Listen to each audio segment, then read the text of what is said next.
On Journalism Corner this week, I want to emphasize how important it is for you to have fun with this whole journalism career, the whole process, the journey, the path to becoming what you're going to be as a journalist.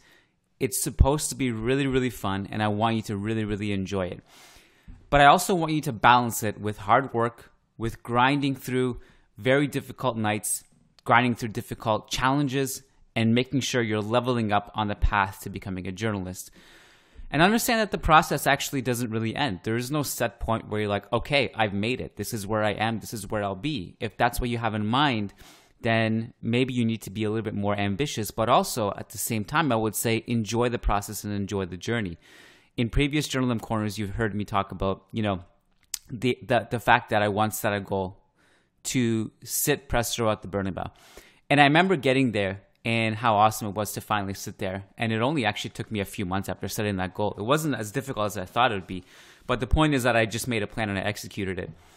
And over time, sitting press row, you kind of get desensitized to it. You're sitting there like after a few games, after a few years, and you're just like, this is cool. But it's like there's no longer that you open the press row door and you open up on this balcony, like this terrace overlooking the Bernabeu. It's beautiful, and it is always beautiful, even after 300 times.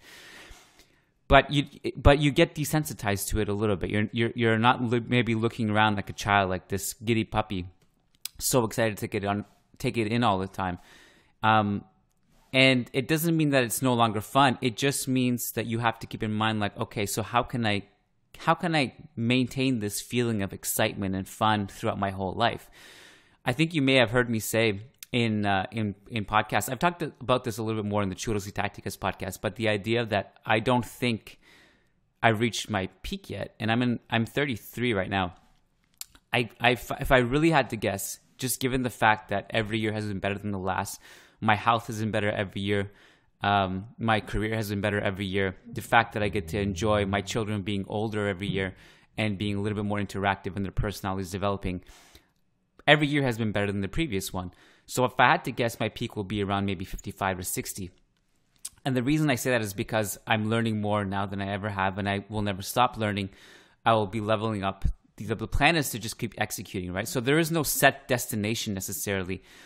So the question here for you, and the reason I'm telling you all this, is because, one, to give you inspiration and give you momentum, because I think a common thing I hear is that, I'm a little bit too old, I'm kind of past it, and people's brains start to shut down a little bit. I've seen this with my clients as early as their 20s. And to be honest, I don't blame them, because when I was like mid-20s, late 20s, I really thought it was like, man, this sucks. Like, my peak is over. I'm kind of in a boring life now. Is this it? Is this what I'm going to be until I'm 70? Is it going to get worse? Is it going to be better? So the reason I'm telling you about this, about peaking later in life, and like, trust me, you have a long way to go, is just to give you a little bit of inspiration, a little bit something to cling to, a little bit of something to get you excited for what comes next. There's a lot to look forward to in life. If you're playing this the right way, where you're leveling yourself up constantly, and you're reading, you're getting in shape, you're eating healthy. Eating healthy is a big one, by the way. I think I started to truly eat healthy about 2 to 3 years ago, where I really started to double down on my diet, and I found that my brain just started functioning a little bit better, to the point where I think if you form healthy habits over the course of a year or two, what used to be your best days will become your worst days. And I can say that to you with certainty, that maybe like if 3 years ago, if you listen to my podcast on my best day, I honestly don't even think it would pass my worst podcast today, which is the idea, right? Like, you want to keep leveling up. I assume that my best podcast today at the age of 33 will be something cringeworthy 5 years from now, or at least I hope. Not that I think it becomes all of a sudden redundant and moot to listen to old podcasts, especially if they bring value.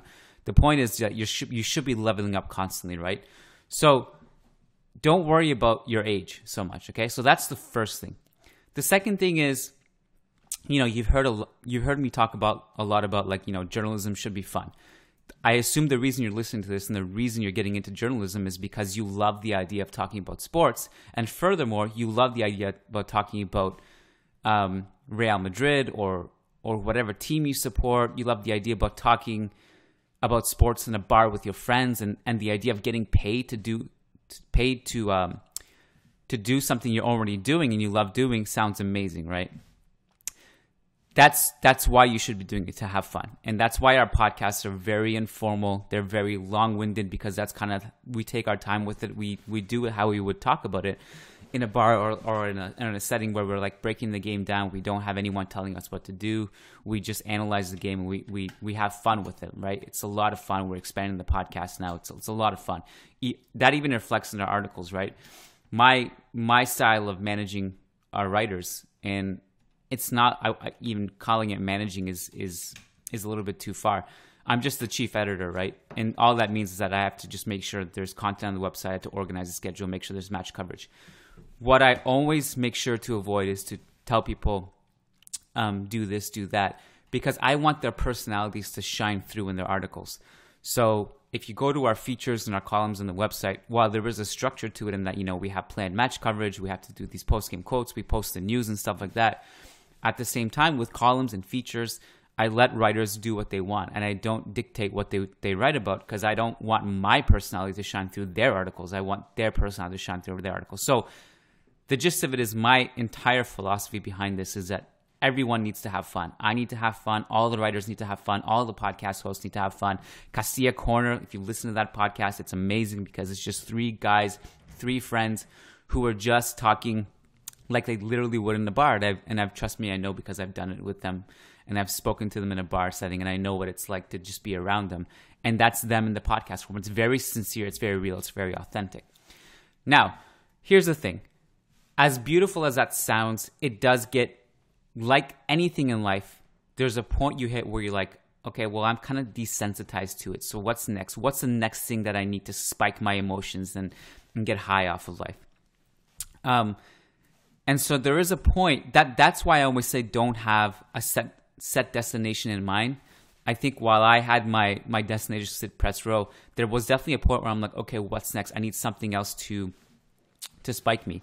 And that's why, there's always like podcasts look different year to year. There's different things we do. Now we're doing live Zoom calls. We started to do live podcasts in person just to keep it exciting, bringing on different guests, starting Journalism Corner, covering the women's team, which was amazing because the women's team is new this year. So we're always doing new things, right? And I don't know if I'm going to be a Real Madrid journalist forever. I do know I'm probably going to be talking about Real Madrid for the rest of my life and football for the rest of my life. As a profession, I don't know what that's going to look like in 5-10 years from now. While I do know I'm just getting started, I don't know what shape it's going to take, because I can't predict what is going to excite me 5-10 years from now, right? So it's an ever-evolving thing. There shouldn't be a set destination, is my point. There should be a beautiful process which you're enjoying day to day. So I think this is where people fall off, right? At some point, people lose interest, or they don't find it exciting anymore. This is part of the problem. To be a journalist, and this probably applies to many fields, when you're just starting out, it may be fun, but you could lose momentum, because you have to realize there's so much that actually goes into it. So while the listeners listen to 1 to 3 to 4 hours of just podcast talk, they don't experience what goes behind the scenes, right? Putting it all together, uploading files, sorting through technical difficulties, scheduling podcasts, trying to coordinate with everybody what's going to happen. The struggles of like joining Zoom calls on press conferences, the struggle of maybe trying to get more information for a story, not hearing back from agents, whatever it is, the listeners only see the fun part. So when you're actually going through and creating something, you have to experience the difficult things, right? And this applies to many different fields, right? Part of the reason why people succeed and people fall off is because the people who succeed, they constantly have this drive that most people just give up, and they're like, this is too difficult. I'm going to just do something. I'm just going to go back in my comfort zone and do that for a while. Think of the greatest, in my opinion, the greatest athlete of all time, Michael Jordan. His drive is unparalleled, right? Kobe Bryant, same drive on a different scale. These guys don't get bored, right? They look at every opportunity to motivate themselves in the moment and they have that drive and it doesn't get boring for them. That's the difference of greatness between somebody like Michael Jordan and maybe a star like, I don't know, who's a great star? James Harden, let's say. James Harden will probably never achieve what Michael Jordan achieved, mostly because Michael Jordan was a complete assassin and a psychopath. And he always had to keep it exciting for himself. Obviously, in the documentary, he talked about, like, you know, he would actually invent reasons to motivate himself that weren't really real, but he had to create a certain reality in his head to make the game exciting for him. So part of the way to do that is to challenge yourself. So don't get bored of what you do. And how do you not get bored? Well, switch it up. Do different things. Try different things. See what sticks. While I always say it's important to have fun, it's also important to have challenges, and don't get scared by challenges. Embrace the challenges.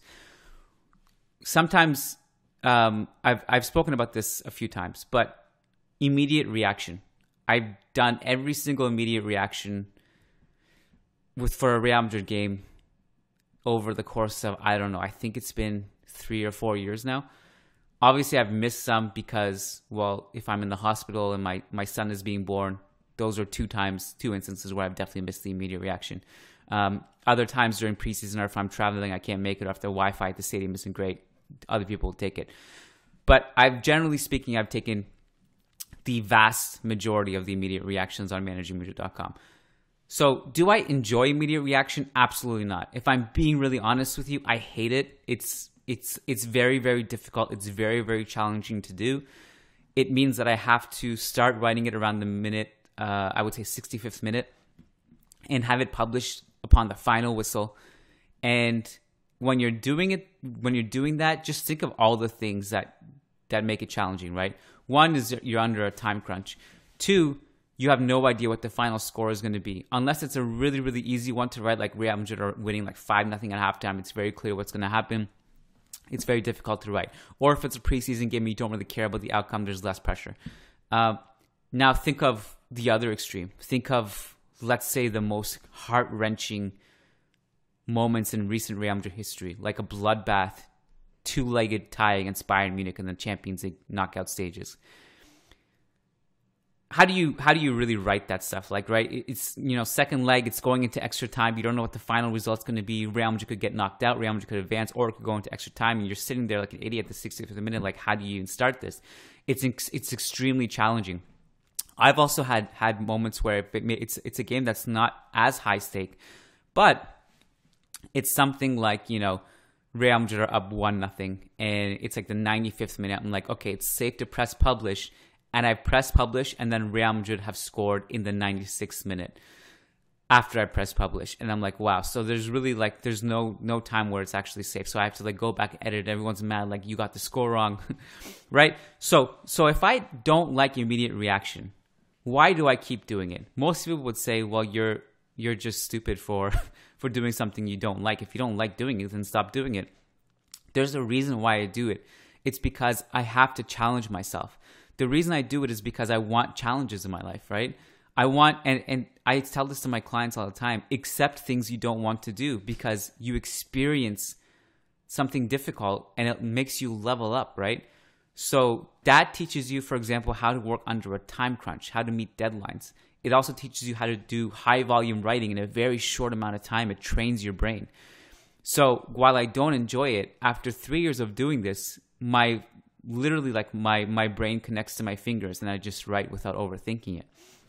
And I've become very good at that. While like 2 years ago, even 1 year ago, my brain would shut down writing it. I didn't even know how to start. So you need to make sure your mind is just not shutting down and make sure you don't get bored doing it. Now, this goes back to not having a destination and continuing a journey and just seeing where it goes and learning on the fly, trying new things, seeing what sticks. I think part of the reason why a lot of celebrities, let's say, for example, actors or musicians, there is a period of your life where like all you see is like a certain actor or all you see is a certain musician. If you ever notice, those people can actually disappear for large stretches of your existence, right? Think of like some famous rappers, almost like anybody coming out of that era of Ice Cube, Dr. Dre, later on Snoop Dogg. These people, like, they reach this station of almost they feel like gods, right? They're like immortal. They've done everything they possibly could have done. They've released all these records. They've made millions. They've had these insane parties. They've traveled. They've reached the pantheon. And a lot of these celebrities, unfortunately, like, they get into certain things because they don't know what else to do to excite them anymore, right? So they stop making music. They maybe get into drugs. There's been some sad cases in obviously with a lot of celebrities who reach a certain level and they just don't know what to do anymore.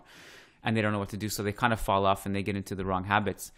And that is probably part of the reason why somebody like Michael Jordan, he's so special, because he just stayed focused the whole time and he didn't lose that drive and he went till the very end.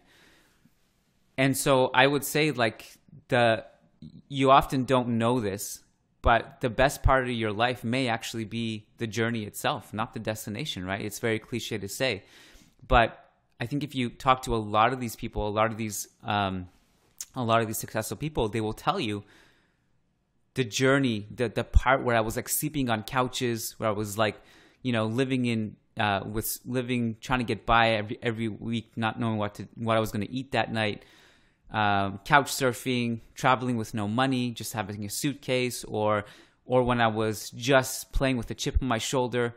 Nobody knew who I was. Those were the best moments because it was just so exciting and so thrilling.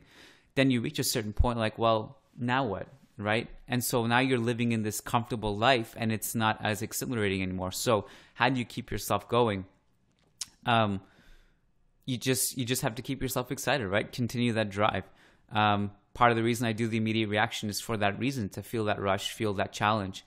And as the saying goes, diamonds form under pressure. So make sure you're always giving yourself those challenges so that you can level up, so that you can feel the pressure and feel those challenges and you can improve yourself. And also just ultimately understand, if you're going through something really, really difficult and things aren't going your way, you have these goals and there's so many barriers you have to go through and it's so tough and so difficult, instead of just, you know, being so distraught and starting to play the victim card, like, this isn't for me, this is too difficult, why is this so much easier for other people? Just understand that maybe God doesn't want you to have what you want yet, and you don't have to believe in God. Just maybe understand that you're supposed to go through those things. Maybe you're not ready to reach the level you're supposed to reach. You're supposed to go through these tests. You're supposed to go through these challenges. You're supposed to go through this obstacle course so that you can get to the other side stronger. You know, you're supposed to learn those lessons first. I often bring this analogy up, especially since I've had kids. The biggest lesson, I think, the biggest learning I think we can take from children, you know, ever since my children were born, I've seen firsthand how amazing their journey is and how fearless they are, you know. When they're trying to learn how to walk, trying to learn how to crawl, they fall down like 100 times, right? And they fall down, they hit their head, they cry, and instead of sulking, sitting in the corner and never trying to walk again, they go again, they fall, they get a little bit farther every time. Why do we lose that drive when we become older? That's my biggest question. I don't understand that, you know? Like, as adults, if life punches us in the face a little bit, we just sit down in the corner and we're like, okay, back to the comfort zone, back on my couch, back to the unhealthy food, back to watching TV. Again, I'm generalizing to make a point here, right? I'm obviously exaggerating. Not everyone will be like that.